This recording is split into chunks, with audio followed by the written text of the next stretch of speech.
Oftentimes people will come to me and say that they've added a cat into their home and now all of a sudden they have a litter box problem, and they're like, I don't understand, we've always done it this way and it was fine. Like, she's always used the covered litter box before and now all of a sudden she's not, or was eating consistently in the past and now she has a poor appetite, or he used to be really playful and now he just kind of sleeps all day and seems really irritable. Like, we've always done it this way is usually not a good start to a conversation. How do you handle those kinds of things? Yeah, I try and objectively point out the problems that they're identifying. A lot of cases, they've already identified the issue. People will be like, I got this flimsy scratching post. My cat is still scratching the couch. I need to declaw them or something, which you should not do.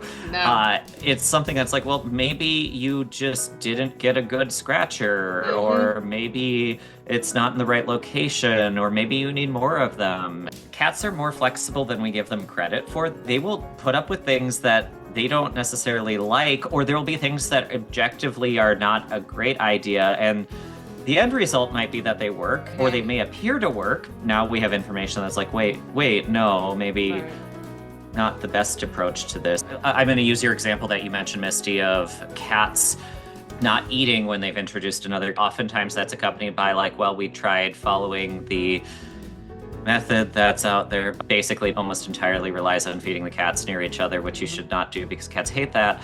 And they'll be like, oh, well, my cat always would not finish their food and then they would walk away and the other cat would finish it. Or my cat stopped eating as much when we started feeding them near each other. And I'll point out oh, okay, so what I'm hearing is that it sounds like when you started trying to feed the cats near each other, they lost their appetite. That started afterwards, that you started that, and they'll be like, oh, yeah, and it'll be like, okay, is there any chance that could be correlated with each other, that maybe that's causing that? And they'll be like, now that I think about it, if I feed them separately, they do actually eat, and people will oftentimes come to that conclusion on their own. It's not that they haven't recognized that it's a problem. It's just that they don't make that final bridge between the two. Right. Connecting. Yes. I get a lot of people that will be like, man, now I feel dumb about this. And it's not that you're dumb. It's just that some of these things that are, quote, obvious, no, they're not really that obvious. But if we come in with the attitude of we've always done it this way and it was fine, we're just putting up walls of defense because we don't want to be wrong. And we're like, oh, it's not possible that I'm not providing sufficient scratchers. It's just that my cat is too picky, or we don't want to look like we could have missed something. Especially with older cats that might be in pain, we don't want to think that we could have missed that for years. We're not suggesting that you're a bad person or that you don't care about your cat. We know you do care about your cat, which is why you're coming and talking with us professionals about how you can better meet your cat's needs. We're not suggesting you're a bad person. We are suggesting that perhaps there's something you missed, and that's the reason that the cat is doing this, because the cat's just being a cat, trying to get their needs met, and they're continuing to do this behavior that you find problematic, that you find unacceptable, but from their perspective, it's totally a normal way of meeting their needs. And maybe they will stop jumping on the counter if you provide them with a high up space that's nearby where they can be with you and still be safe and not on your cooking surfaces. And maybe they will not find the need to scratch the couch if you're providing more stable, sturdy scratching posts, multiple scratching posts in these different areas of the house where they want to be at, where they want to spend time with you. And it doesn't mean you're a bad person because you missed that. Let's think about it on a simpler level even. Fun fact, you are not a cat. I am not a cat.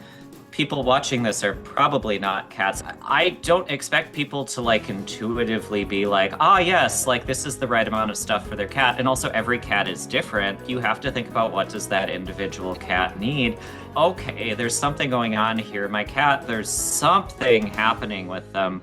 What can I do to adjust the situation to actually meet their needs? There's nothing wrong with making changes. Maybe what we did in the past was not ideal, or maybe it was the best we could do at the time, and that now we have an opportunity to do better.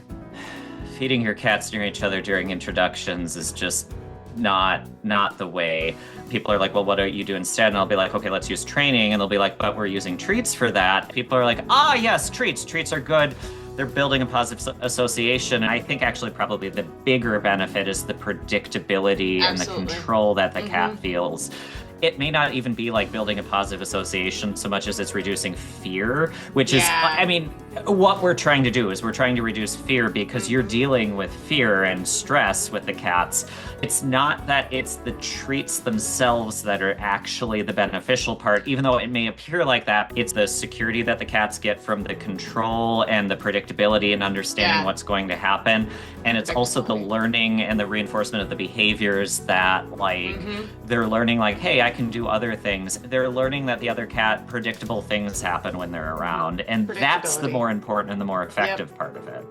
I know I sometimes hear people say like, why is my cat having this stress-related behavior? My cat has nothing to be stressed about. They don't have to pay bills. They don't have to go to a job every day. They don't have to, all of these things that I stress out about. And they should know that the dog would never hurt them. She's the gentlest, sweetest dog. She would never, like, and they've never fought with each other in the litter box. Like, I don't know what my cat is stressed about. What do you say to people when they're like, I don't understand why my cat is so stressed? I feel like this is a theme I go back to is I remind people you're not a cat. There are things that you may not be stressed about that other people are really stressed about. It doesn't mean that your stress is invalid. The same goes with our cats, where just because we don't see something as stressful doesn't mean that our cats don't. And that doesn't mean that our cats shouldn't be stressed about something because they're a different species. They're going to be stressed by different things. End of the day is it doesn't matter if you think that your cats should be stressed by something or not.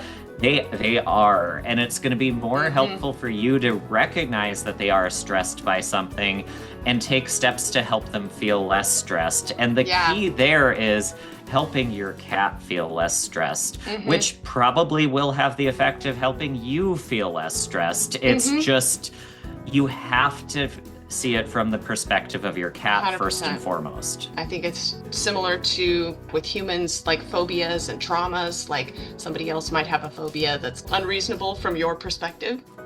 But phobias, centipedes, what?